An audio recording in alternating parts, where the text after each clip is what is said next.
clarification that linking Aadhaar is mandatory for all bank accounts reopens the Pandora's box. Legal experts and rights activists are divided over the government's move to use the biometric identity to keep tabs on financial transactions. Even as the RBI says all bank accounts will have to be linked to Aadhaar by the 31st of December. Battle lines are drawn for the high-pitched Gujarat battle just a day after Patidar leader Narendra Patel made a sensational claim of being offered 1 crore as bribed by the BJP to switch sides. The Congress tears into the government party. Vice President Rahul Gandhi says the fear of loss is making the BJP restless.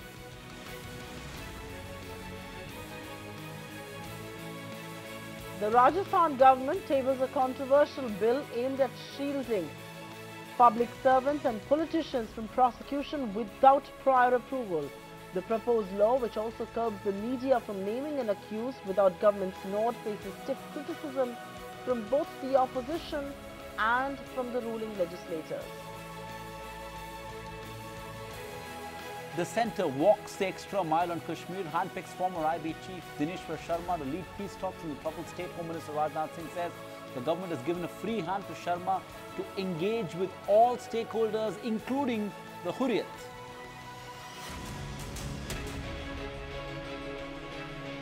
Mixed signals from the top court over the need to stand up in cinema halls during the national anthem. The Supreme Court refuses to modify its earlier verdict on this matter, making the national anthem mandatory in movie halls. Justice D.Y. Chandrachud observes that there is no need for an Indian to wear his patriotism on his sleeve. Massive uproar over Tamil movie Mersal after BJP Neta H. Raja drags in actor Vijay's faith into the debate. Says Vijay is Christian and hence he is opposing GST. Even as a Madurai-based lawyer lodges a complaint against the actor for hurting sentiments of Hindus.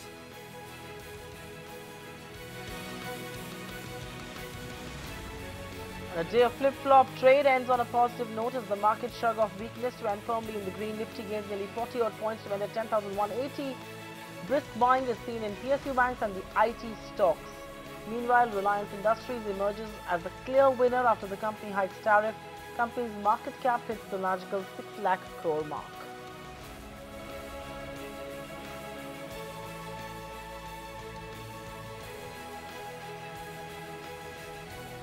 You're with ET now, and this is the India development debate. The big Aadhaar debate is back. The central bank's clarification that linking Aadhaar as mandatory for all bank accounts has opened the Pandora's box. Once again, legal experts and rights activists are divided over the government's move to use the biometric identity to keep tabs on financial transactions. While the government says Aadhaar will curb money laundering and make social security schemes and PDS more effective, rights activists argue that it's a clear violation of the right to privacy, something the Supreme Court upheld recently, but of course, not absolutely. Indeed. So where does the right of a state to scan you end and where does yours for privacy begin? Are fears unfounded around the privacy debate to begin with? Is it perhaps the scale and scope of Aadhaar that's making people nervous? Should the government aim to find that much elusive middle ground before making Aadhaar mandatory for a whole host of services and products? How must the government ensure that there is no exclusion owing to the execution of Aadhaar? But most of all, how must the government educate on the scope of plugging leakages thanks to the usage of Aadhaar? Debating right that on the India Development Debate this evening is the big Aadhaar debate. I'm Supriya Srinath in New Delhi, and joining me in Mumbai is my colleague Sandeep Gurumurthy. All right, for more perspective on this debate, we are joined by an expert panel. Raman Chima, lawyer and company founder, Access, joins us. Nikhil Kumar, head partnerships and alliances at Esprit, joins us. We've also been joined by Pawan Durgal, president, cyberlaws.net, Saket Modi, founder, Useless Technology, and Pranesh Prakash, policy director at the Center for Internet and Society. Thanks very, very much, each one of you, for being with us. And Pranesh, if I may begin with you, the trigger, of course, is the whole central bank that has clarified that linking Aadhaar to bank accounts is mandatory and there will be no leeway. If you don't do it by the 31st December, your bank account will be suspended. You know, that really has triggered the debate. What do you see this as a sign of? Is this perhaps further intrusion into privacy? Is this further intrusion into, a surveillance by the state? Or is this perhaps the most honest, earnest attempt to curb black money?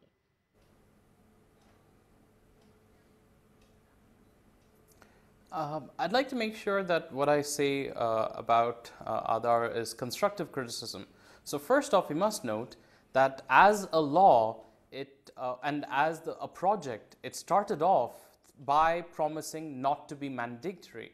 It started off by saying that it would be voluntary because there would be many benefits that people would get by having Aadhaar and by linking it to various things that they use, various government services. So first, the government should go back to that original purpose of Aadhaar and not have all these orders which are making it mandatory, which are also questionable given the Supreme Court's stance on Aadhaar so far, given that even the pan-Aadhaar linkage was partially watered down by the court and saying that privacy issues will be discussed later. And now we have a very strong privacy judgment. So the government should first off put a halt to any more instances of making Aadhaar mandatory.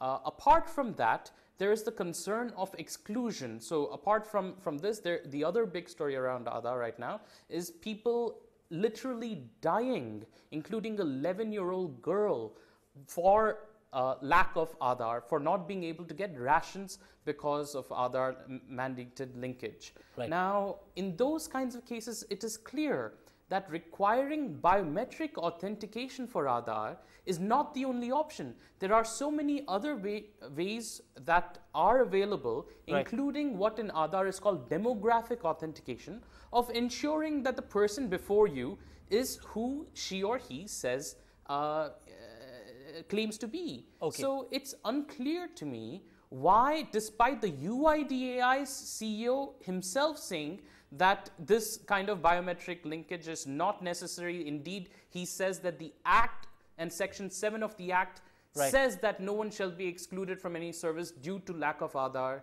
Yet, various state governments are going ahead with this, and this is a great cause for concern. Okay, fair enough. You've made some points. The point of exclusion is an important one, which we'll address a little later in the show. The biometric, is that the only way to arrive at a unique identity? Something, again, that we'll address. But the first point that you raised, and Saket Modi, I want you to comment, which is it wasn't intended to be one that will make all these services mandatory. But somewhere along the line, from PAN card to your PF account, to your bank account, to your mobile phone number now, everything is being linked to your Aadhaar card, and everything is being made mandatory, which explains this, sort of outrage by a section of activists and some citizens as well who feel their privacy is being breached. How would you counter that legitimate concern?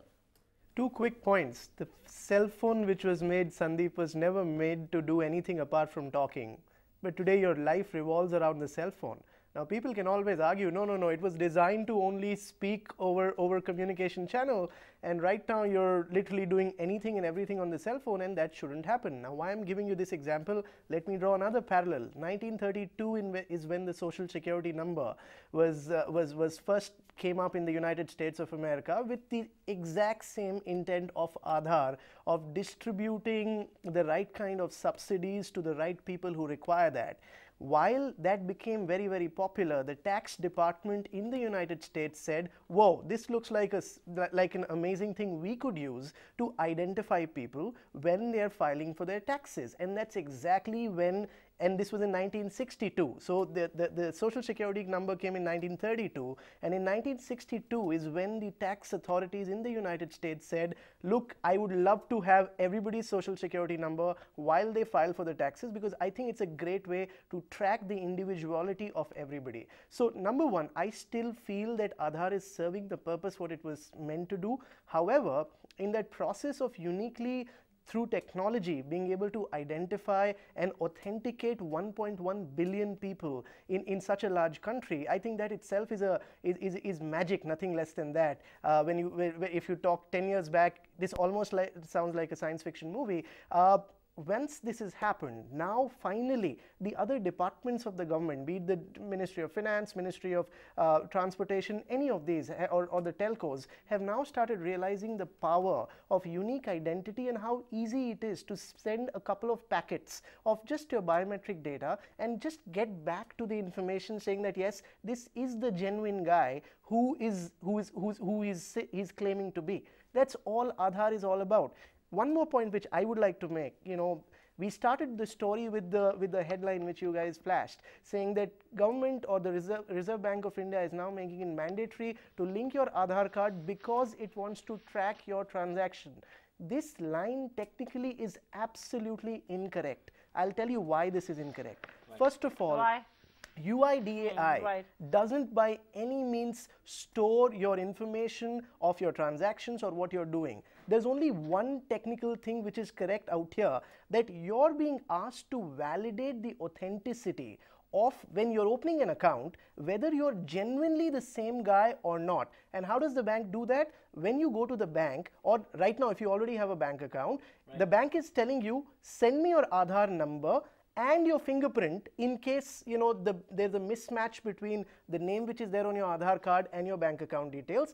If it is the same thing, I don't have anything to do and I know that you are the right guy who you claim to be you are.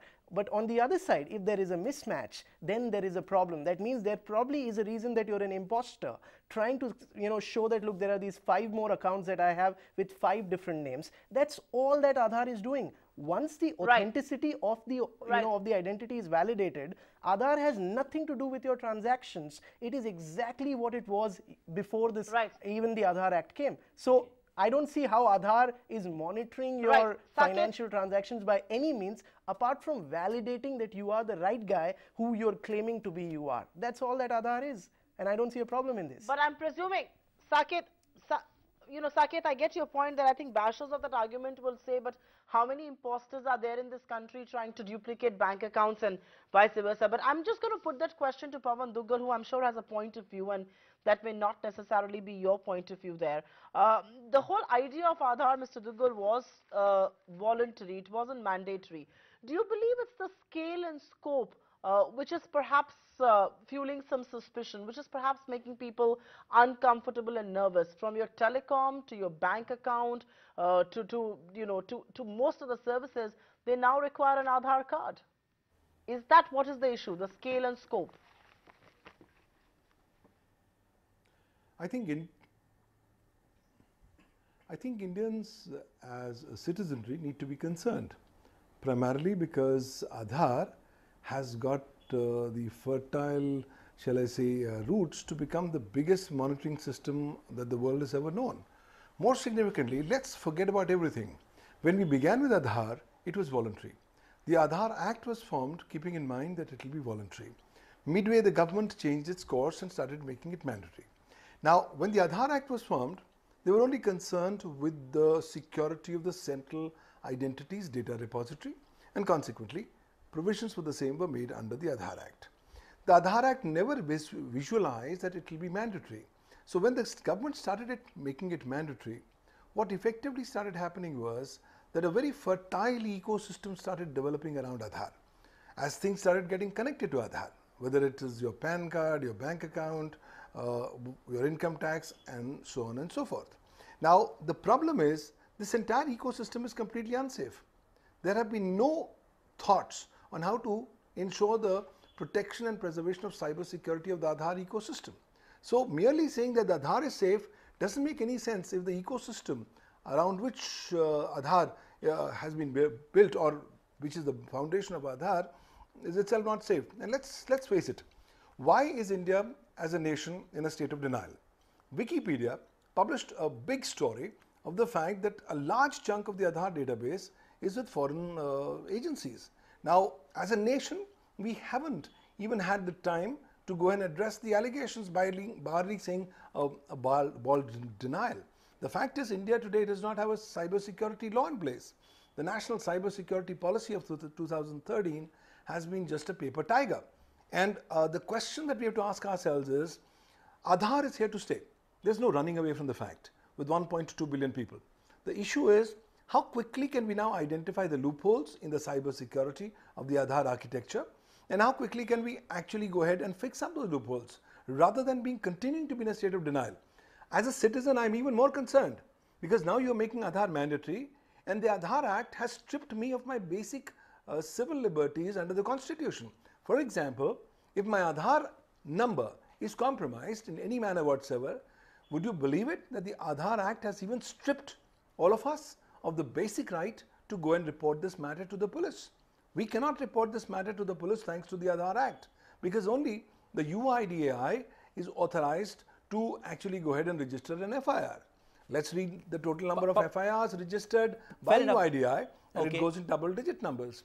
We haven't even seen a 3-digit numbers. So clearly, we have to wake up to this ground reality. I need to get a word from all my panelists. You've made some points, and I know Saket wants to come in as well. But Nikhil Kumar, I'm going to bring you into the debate. Your opening comments. Pawan Dugal makes a point about the fact that Aadhaar in itself may be safe, but the entire ecosystem that has been built around Aadhaar is just not safe. Now, one would argue that no one's going to dispute the need for stronger data protection laws, stronger privacy laws in this country. But why fault Aadhaar and the Aadhaar architecture for that? How would you respond to the point made there by Pawan Dugal? You know, when we talk about the Aadhaar architecture, it's important that we understand that there are two parts to this, right? One is the Aadhaar database itself, which is managed and maintained by UIDAI. And then on the other side are multiple other different companies, you know, for example, telecom companies, banks and others who use this Aadhaar number against their particular, you know, account, right? So if you look at this, essentially the data that UIDAI really has is your name, your date of birth, your address, your phone number, and even probably, you know, the languages that you speak and so on that you've given when you've signed up for an Aadhaar. So if you look at major services in India, right, for example, right from banking services to telecom services, it is governed by a regulator, right? And each service requires something called a KYC that needs to be done, which is called the Know Your Customer process. And traditionally, as you may know, if you were to get a SIM card, you would have to take a Xerox copy of your PAN card, you know, probably your passport and a multiple other driving, you know, identifiers, and then give it to the person at the SIM card store and get your SIM card probably activated a day later, right? So what essentially the ecosystem around Aadhaar that has been built, right, as people mention out, is how do I now digitally get a copy of your information from a secure place like UIDAI when you give me consent, right? For example, let's take Reliance Jio as an example. It's a new telecom company. If it wanted to give a SIM card to a customer, a customer can walk into that store and he can say, hey, here is my Aadhaar number, here is my consent, which is through biometric, and then you can now get a copy of, you know, my details from the UIDAI database, right? So this is governed by TRAI, which is the regulator, and the regulator has, you know, approved and saying that, you know, an eKYC is enough for somebody to get a SIM card. So now if you look at what has happened in India, we don't realize we have gone from activating a SIM card from probably a week to a day to, you know, within less than 5 minutes as you walk into the store, right? So the cost of onboarding for a company like Reliance has come down by 1/10. Similarly, all the other telcos like Airtel, Vodafone, Idea, all of them have started eKYC as a process. So if you look at the ecosystem around Aadhaar, it is essentially built to deliver services at a lower cost, right? And people talk about in binary terms, in terms of exclusion. The real fact is that India has actually excluded a number of people from the financial ecosystem for a long time. Only 40% of formal households in India have access to formal credit, right? Now, if we have to bring these people into the formal ecosystem, whether be it in terms of financial services, whether it is healthcare, whether it's skilling, we need to deliver services to them at lower cost. And Aadhaar is one such which gives a strong identity and identity as a service for these companies to deliver these services.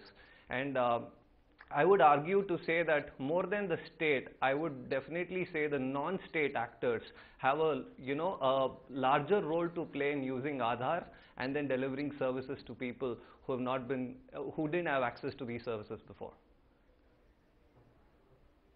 Okay, Nikhil, that's a fair point that you're making. I wonder if that's true, that the non-state actors perhaps have a larger role to play in Aadhaar. But Mr. Cheema, I'm going to bring this to you, Raman Cheema. And, you know, one of the things that's being said about Aadhaar is that it's the fear of surveillance by state that is making people nervous, that the big brother sort of a state is watching me, the government is keeping a tab on me. Do you agree that this is what is perhaps worrying people, and that is where the opposition from Aadhaar is really coming?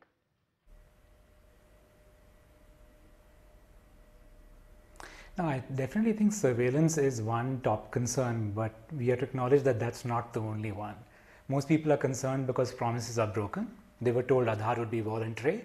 It was made de facto mandatory by state governments and public agencies across this country, making it a requirement for their services. The government passing a law and bypassing the Rajya Sabha, which said that you should not have some of these provisions there, and therefore making it mandatory for even more services. That law said we can only make it mandatory if it is required for usage of what's called the Consolidated Fund of India, the central government's treasury, and now it's being used for all sorts of other services as well. So the reality is people are concerned about Aadhaar because it is enabling surveillance. They're worried, why do they have to be monitored at all points of time for whatever they do, whether it's going to a doctor, to whether it's setting up your cell phone connection or doing anything else. Why is Aadhaar required there? And the fact that repeatedly at all points of time promises made to them by their elected representatives have been broken, and they've been told many, many times, we will not let this exclude you, we will let you choose multiple forms of ID, this is just one, you can see how it's better, but it's being forced upon them to a situation where today nearly 1 billion citizens across this country are being told, if you don't link it to your bank account, we will shut down your bank account. If you require it for public food grains, you will not get food grains. That is the reality here. So when going back to consent, the reality and the problem with the Aadhaar project is that there is no consent of the government, of the people who voted the system in. And they keep saying, we want more accountability here. They're not being listened to. The Supreme Court multiple times has told the government, you cannot make it mandatory. And those orders have been either ignored, or the government argued for the longest time in order to bypass those Supreme Court orders that we don't have a right to privacy. I think what's concerning people is in the course of trying to identify every single person and enable citizens' data to be used by a variety of non-state actors and by the state itself, it seems that the government is going to any extreme to justify this project. So the purpose of Aadhaar seems to be the perpetuation of the Aadhaar project itself. Not necessarily better services, not necessarily democratic accountability, and not necessarily an effective political system. That's what really people are troubled by, right?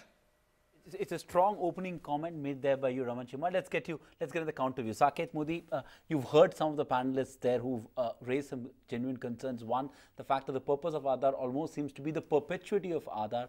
The point of exclusion made by two of our panelists. Also, the fact that the issue of surveillance that Pawan Duggal brought about, the fact that this big brother, state looking into your database. That's a concern that a lot of people have raised. So three specific points, and of course the point that Raman Chima made on the fact that that the state has gone back on its word, like you alluded to in the beginning as well. How would you counter all these legitimate concerns raised? Sure.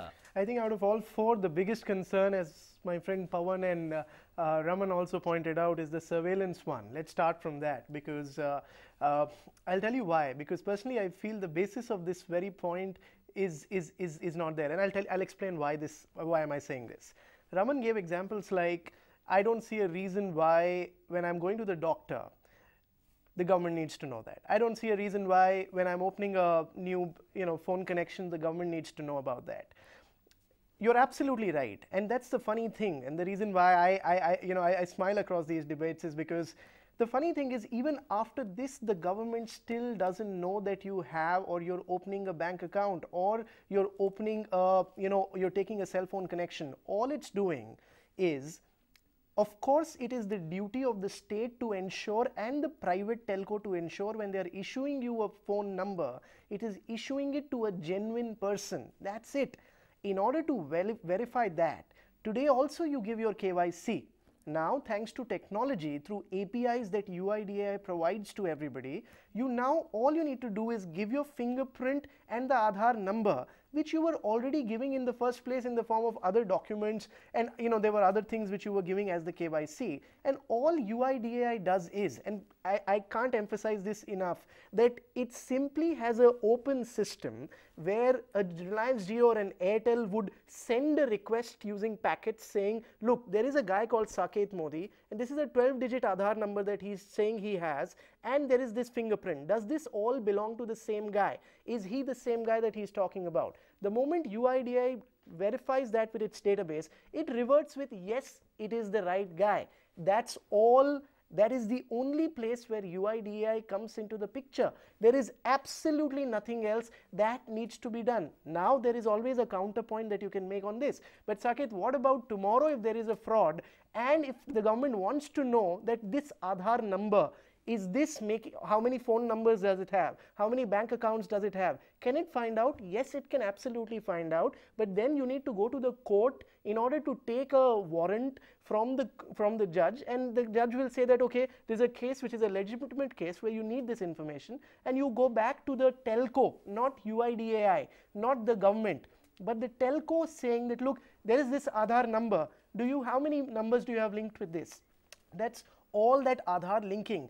So there is no surveillance at all. You don't have a central bridge using which you are monitoring all of this. Now, technically speaking, I'm a technocrat.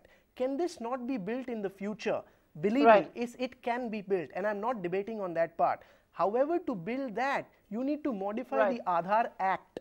And in order to modify the Aadhaar Act, you need to not only go to the parliament, you need to, I'm sure you know how difficult it is to modify an act in a democratic country like ours. So building that bridge is today impossible. No, 1 second. Okay, go ahead. Saket, hold your thoughts there. Yeah. Saket, hold your thoughts there. I think Pranesh wants to come in on that point. Sure. And I also want to raise the larger point. I mean, I think modifying an act is desirable if it concerns my individual data. So I'm not going to buy your point there. But I think Pranesh wants to make a point. But I also want to add this question on exclusion. It was spoken about, you know, in passing by some of the previous speakers. But Pranesh, one of the points is that there cannot be exclusion on the account of execution of Aadhaar. I mean, there was a tragic incident where a child died because his Aadhaar linkage had not happened. I know you wanted to come in on the point Saket was making, but on the larger point of exclusion, how must the government ensure that there is no exclusion whatsoever?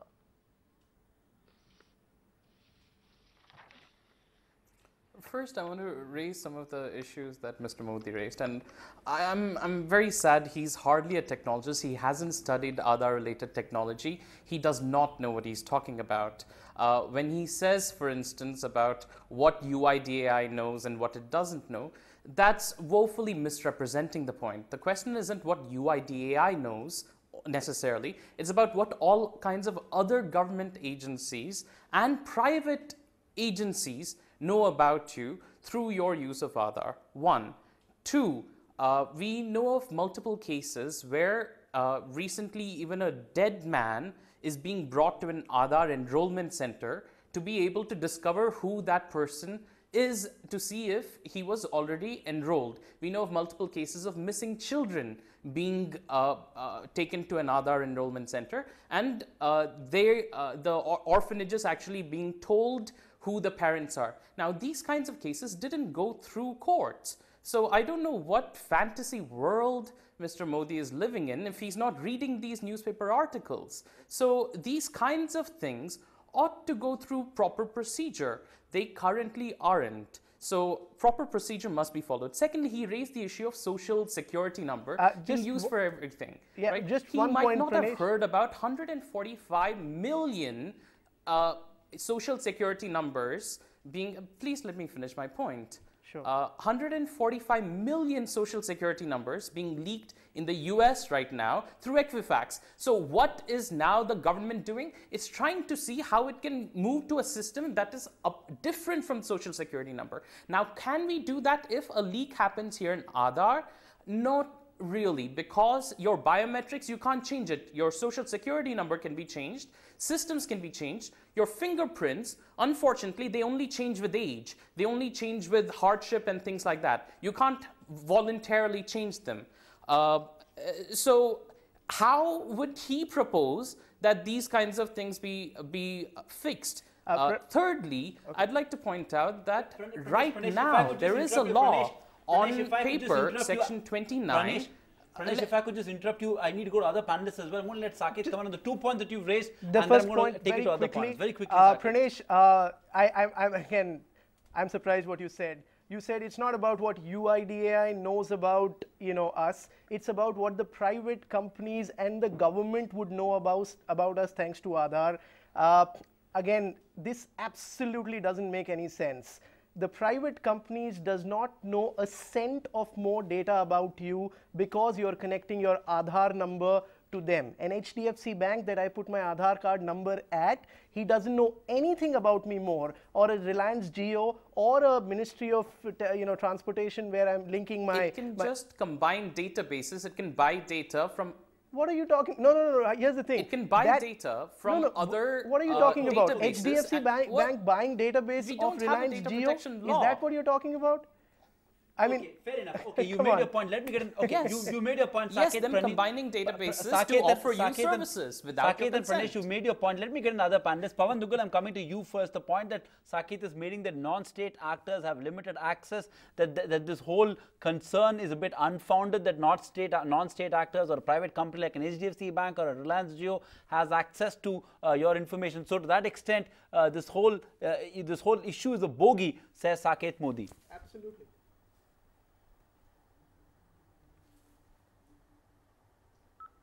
Well, I completely disagree here for the very simple reason that the law talks differently.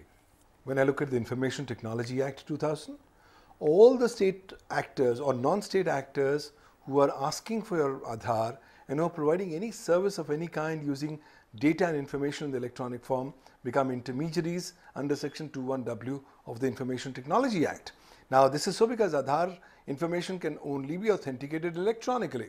Having said that, since all these guys are intermediaries, they are duty bound to comply with the IT Act. Under the IT Act, the Indian Computer Emergency Response Team, being Indian Nodal Agency on Cyber Security, has been now given the power, post the amendments to the IT Act, that it can ask any intermediary, any service provider for any information, and the said information is bound to be given. And if the service provider or intermediary does not provide the said information, it actually becomes an offence under Section 70B of the Information Technology Act 2000. So, where is the question of what security? If all these service providers have all your Aadhaar numbers linked up to the relevant transactions, what use would this argument be to say that, okay, no, the UIDAI does not do anything about it, but the entire people around there, the entire governmental agencies, everybody knows everything about you. So what are we talking about privacy? No. In fact, I personally believe that the government should not be in such great amount of hurry to actually mandate this across the various sectors. Why? Because the Supreme Court is still seized of this particular matter. So I think whatever we should talk should be in sync with what the legal provisions are. Unfortunately, the Information Technology Act 2000 is a mother legislation. It's a special law and it prevails over anything inconsistent therewith contained in any other law for the time being in force. So I think we should be more realistic. And the second issue is, where is the requirement for these so-called intermediaries or service providers to follow some basic minimum parameters or standards of cyber security when they are dealing, handling or processing my Aadhaar information? Because my Aadhaar information is sensitive personal data. Aadhaar is India's critical information infrastructure, and clearly this kind of information cannot be taken lightly. More so at a time when India does not have a law on data protection, we don't have a law on privacy or on cyber security. Right. Okay, Pawan Duggal, I get your point there, and I'm going to come back and address the law, the legal framework around Aadhaar. But Nikhil Kumar, will let you make a quick point. I think you wanted to come in the point that Pawan Duggal was making, but I also want to put in a question there. The whole idea of this debate is that there is a very strong word, a strong issue out there on privacy. The Supreme Court very categorically says that privacy is a fundamental right, but not an absolute one. My question really is, where does the role of the state begin and your right to privacy really end? Who makes the demarcation? You know, the whole discussion around privacy, you know, if you look at the Justice Chandrachud judgment, you'll actually see it's actually a beautiful judgment which identifies, you know, privacy as a fundamental right. And also it's important to understand that, you know, to put that judgment into context in terms of the debate today, is that India is a country which spends most of its, you know, money on poor people, right? We are a country which need to take care of the poorest of poor. Some of the poorest in the world are in India, and there is a direct beneficiary program that the government runs, right? So just to put this into context, today there are over 1.2 billion people who have already enrolled for Aadhaar, right? Today, it is estimated that Indian government has saved around $9 billion in direct beneficiary transfer. $12 billion has been already sent directly to a person's bank account through what is known as the Aadhaar Payments Bridge, which is one of the world's largest public payment system, right? So the real debate is about, you know, inclusion and not really exclusion. You know, people use brand Aadhaar very easily and, you know, try to blame privacy and mix all of these things. The context in which we need to talk about is how is it empowering the society, how is it empowering people, right, and how is it impacting them before we get to privacy. People need to get their food and living and so on, and this has been successful in plugging some of those leakages and gaps that the earlier systems had.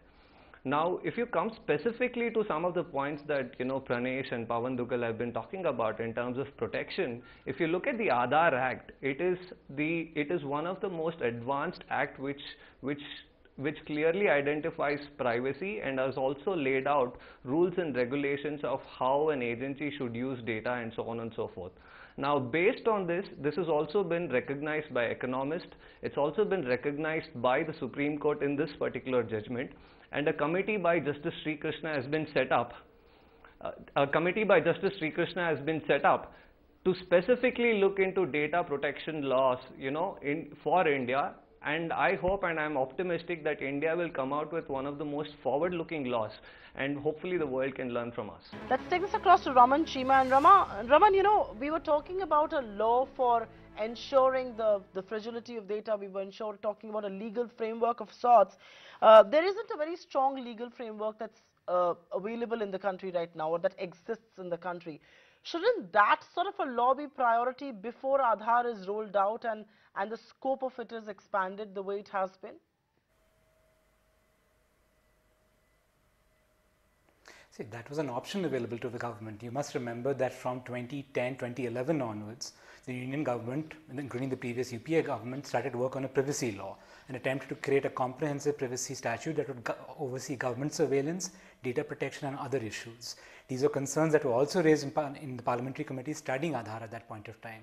Now, instead of prioritizing that, the UIDI and two governments, both the previous Congress-ruled UPA government and the current BJP government at the center, have not advanced on the privacy law.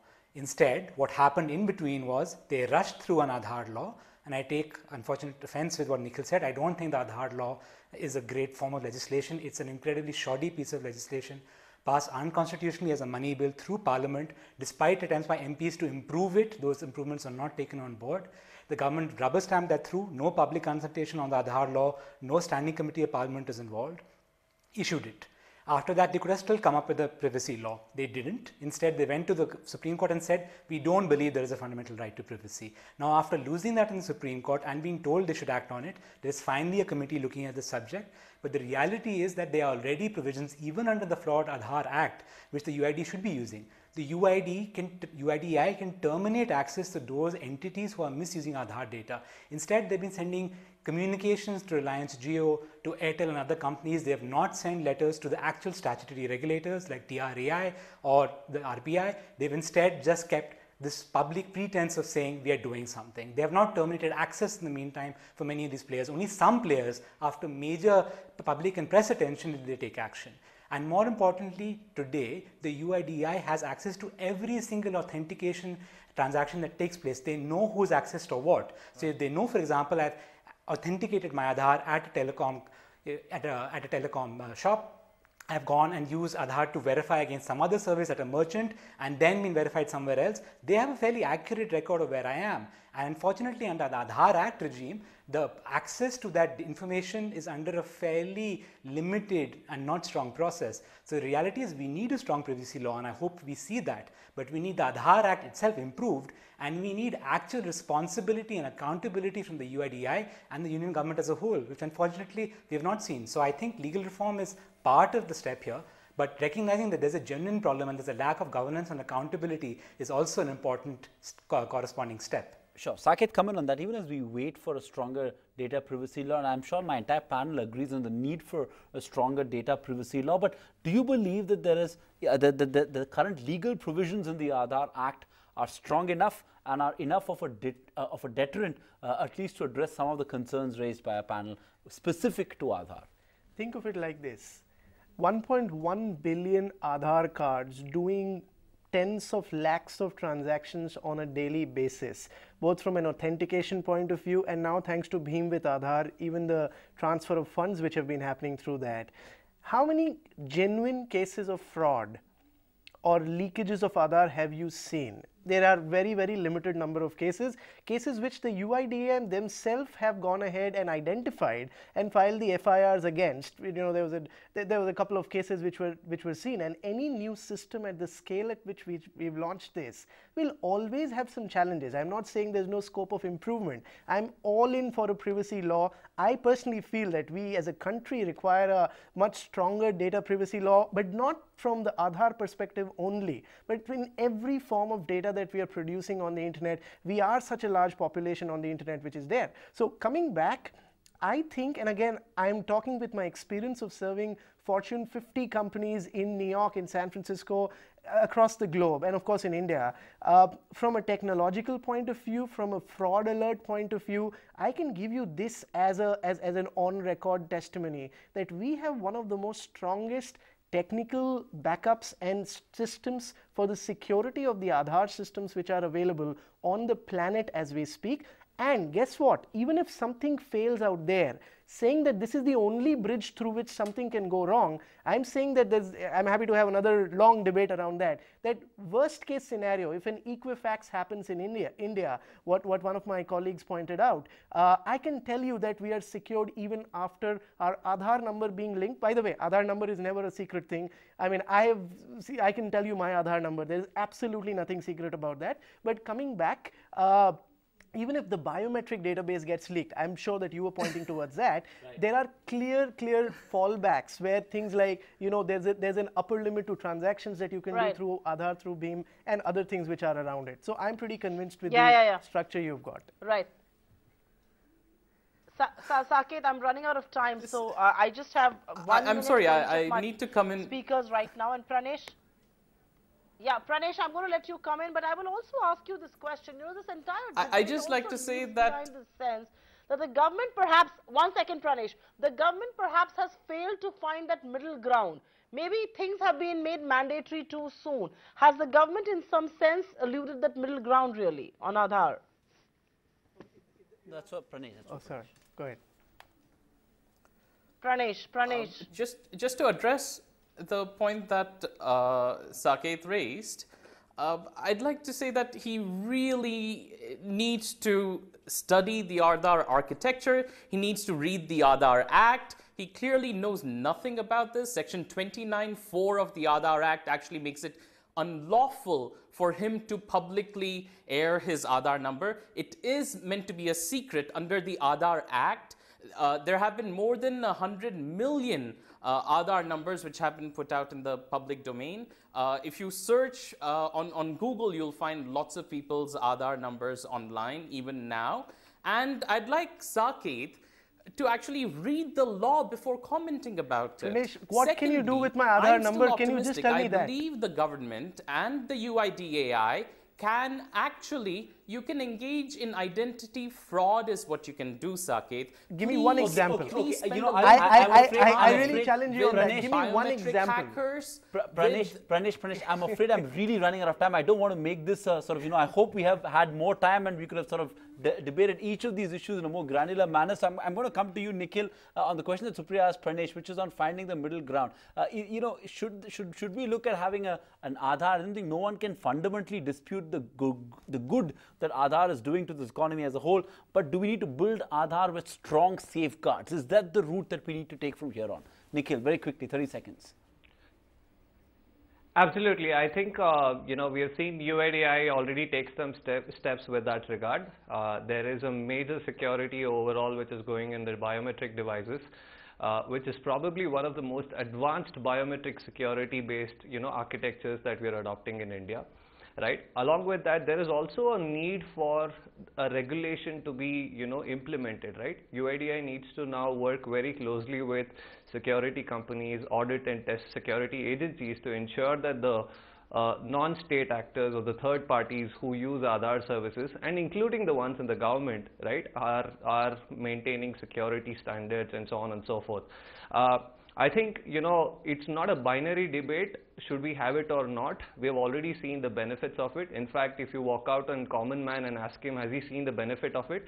Yes, starting with getting a dignity with an identity, right? So I think from here on, we should all converge and see what are the right things, what right regulations, technology, frameworks need to be implemented.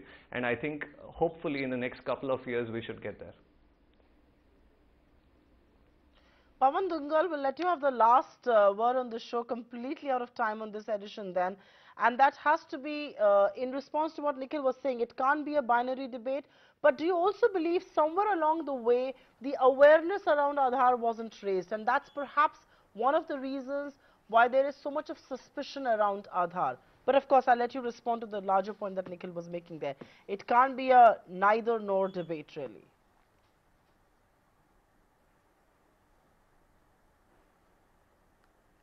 Well, clearly the fact remains is history can't be undone. Aadhaar is already here, is a part of our national mainstream. The issue is, should we bulldoze the mandatory nature of Aadhaar for all services? Should we wait on to strengthen the system? I think it will do India far more better if we can actually plug those loopholes, can actually make the Aadhaar ecosystem far more secure. We need to completely have a relook at the Aadhaar Act. The Aadhaar Act of 2016 has already become outdated thanks to the new focus of the government. So therefore, there's a massive need for amending the Aadhaar Act. We distinctly require a data protection law.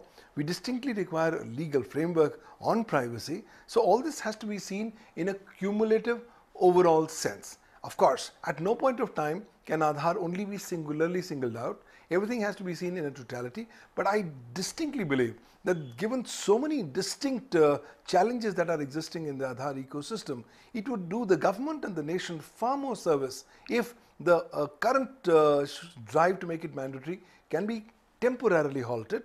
Let's take all the stakeholders into confidence. Let's create far more capacity building. There's no denying about the noble intentions of the government. It's the faulty implementation of this particular project which has brought a lot of these practical challenges. So let's not be in a hurry to throw the baby along with the water. Let's look at what are our current options. Let's try to address those challenges. Let's not be a nation of self-denial. Let's address all these concerns. Well, if 100 million Aadhaar numbers get leaked, if 14.4 lakh Aadhaar numbers get leaked, and if it's only double-digit FIRs being registered by the UIDAI, it's very clear that we as a nation need to wake up to a far more bigger reality that's staring us in our face. Finally, I'd like to say that it's mid-noon. Let's not close our eyes and think it's night, because that will not transform the mid-noon into night. We have to do constant constructive work towards strengthening India's sovereignty, security and integrity in the coming times. It really has been a very, very fascinating debate with very polarized opinions on both sides of Aadhaar. But thank you very much, each one of you, for joining us on this edition of the India Development Debate and laying out really that how this cannot be a binary debate. There are arguments to be made on both sides. There is a huge upside to Aadhaar, but its execution cannot pull out a reform, if I may call it, down at this stage. Sandeep. Oh yes, the key is to find adequate safeguards and keep the ball rolling, because this is a tectonic reform that one must not, like Pawan Dungal pointed out, you must not throw the baby with the water. Thanks so much for being with us in this special edition of India Development Debate. Keep it with ET now. News and updates continue on the other side. Thanks for watching.